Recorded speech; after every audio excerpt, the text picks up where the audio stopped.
Ashe, greetings, grand rising, and grand day, and peace, and goodwill to you all once again, my fellow natural, native, earthly humans.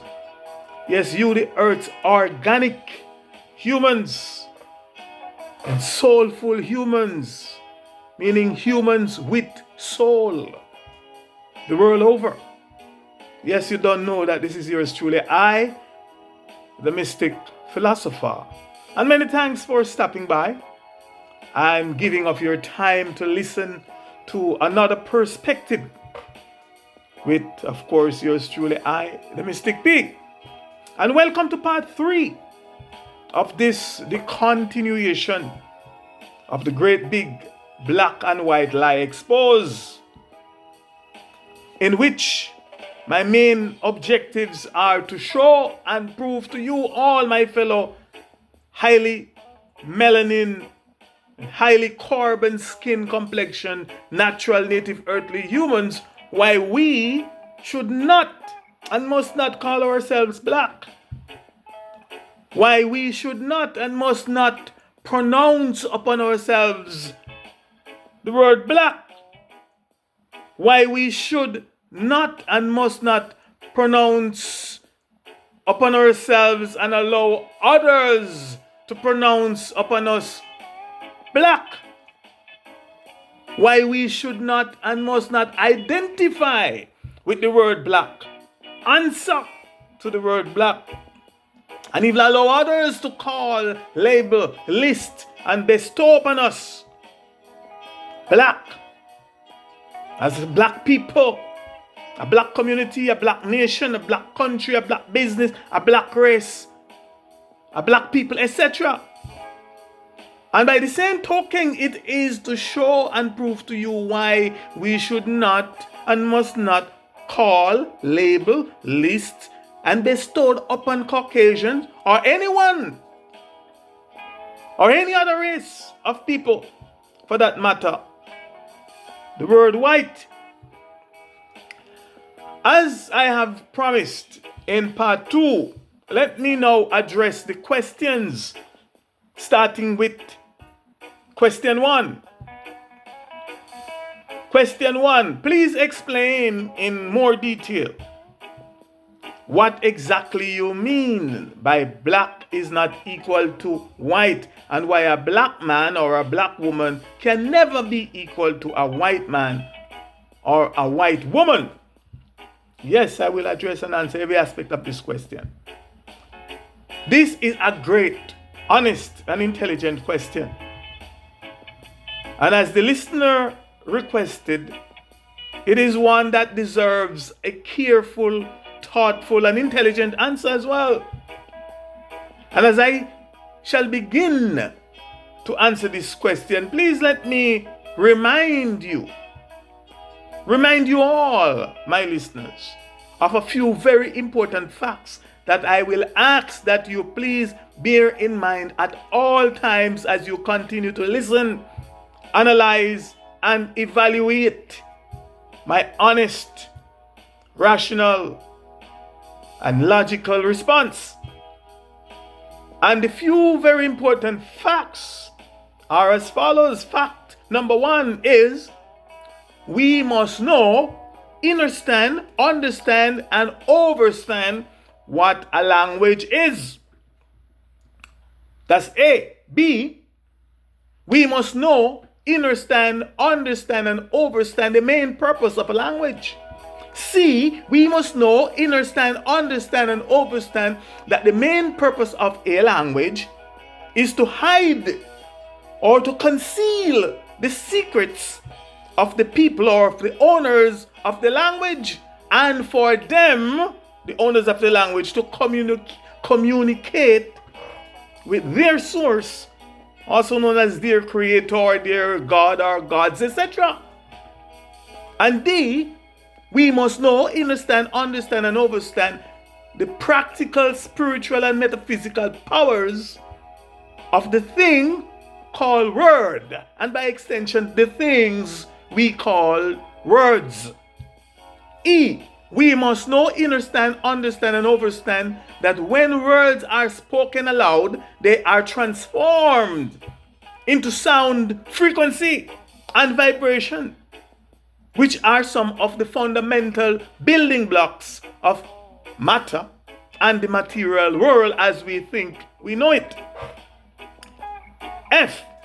We must know, understand, and understand that a word is a compound, or every word is a compound, meaning the word itself is made up of more than one other unique words, or parts, or mixture, that are known as characters, letters, spirits, elements, frequencies, etc.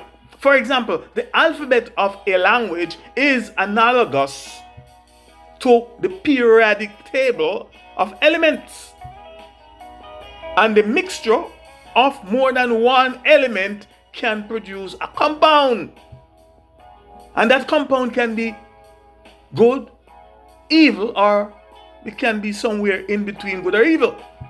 In other words, a word as a unit is a concoction of different elements, different characters, different frequencies, different spirits, that when combined, or whether written or vocalized, spoken, sometimes with or without intention, it will produce the desired results. G. We must know, understand, and understand that language is an interface between the physical world and the spiritual world. H. We must know, understand, and understand that language impacts and control our minds, and that our adversaries use language to both impact, control, and colonize our minds. I. We must know, understand, and understand that we are subjects and slaves to the source and to the owners of the language that we use. J. We must know, understand, and understand whose language we are using to communicate. And we must also know the etymology, the meaning, and the definition of the word language itself. Now, that was fact number 1. Fact number 2 is that this is not my language. This is not I, the mystic philosopher's language. This is not my ancestors' language or their mother tongue. Fact number 3 is this is the language of one of some of the most, if not the most, malevolent and deadly humankind, meaning kind of human species, to have ever walked upon the face of this our planet and Mother Earth. An invasive species, the vile, vicious, and barbaric enemies, persecutors, enslavers, oppressors, exploiters, dehumanizers, genociders, and human traffickers of I, the mystic philosopher's most honorable African ancestors. The humankind commonly called or commonly known as the English and the British, thus the English and the British language. And by extension, it is the language of their heirs and successors today. And fact number 4 is I do not know this their language, and nor do I profess to know this their language. It was not, and it is not, their goal or their intention for I, the mystic philosopher, to know their language. I was not taught their language. I was only taught a bastardized version of their language. I'm still trying to learn their language. And the closest that I think that I may ever get to learning and interpreting some of their secrets, the secrets that are encoded in their language and in their every word, is through the constant use of their various dictionaries, coupled with logic, questioning, reasoning, and my own activated common sense. Fact number 5. Just like its source, the English, the British language, is a trickology language. It is a language of tricks, a language of deception and cons. It is a language that was designed by the agents of the dark forces, aka the forces of evil, the real and true black force and forces, the sorcerers, the real cons, the black magicians. It was designed by them to cast and broadcast, recast and rebroadcast spells. The spells of blackness and cons upon all their victims. Now, in the interest of time, this will be the end of part 3. So please stay tuned for part 4, when and where I will continue answering all the questions and more. I will get back to this question. It's not complete yet. So again, I must say thanks for listening. And thanks also for your questions and your comments. Be more. Here's willing that you be more and not less.